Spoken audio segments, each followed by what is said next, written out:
بخش یک لخت فروشی مواد غذایی در بازار مرکزی شهر کولوب به کامی آتش رفت.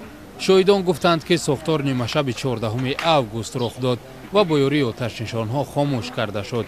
فعلا در بازار بسته است و مقامات کسی را به داخل وارد شدن نمیمانند. حادثه سوختار تخمینا ساعت‌های 20:45 دقیقه روز 14 یعنی شب 14 رخ داده است و با نقطه مرکزی علاقه قسم 33 شهر کولوب ساعت 24:00 خبر تلفنی با بانک خطر جیغ زدگی. حادثه سوختار سری وقت از طرف کارمندان خدمات دولتی و آتش‌نشانی شهر و دیگر اینچنین 20 نفر شهروندان هم اشتراک نمودند. حادثه سوختار سری وقت در مدت 5 دقیقه احاطه نمودند و در مدت 40 دقیقه با پراگی خاموش نمودند.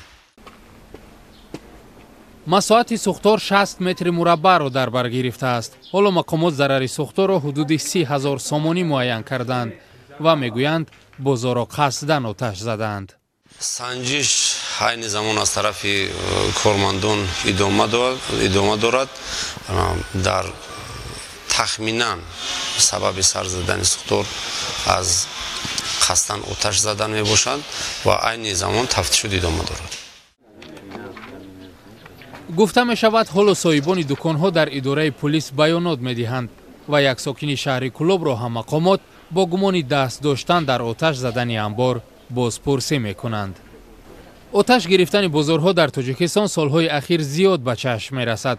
مقامات در چند حالت گفتند که رعایت نکردن قاعده های بخطری سبب آتش گرفتن بازارها شده است.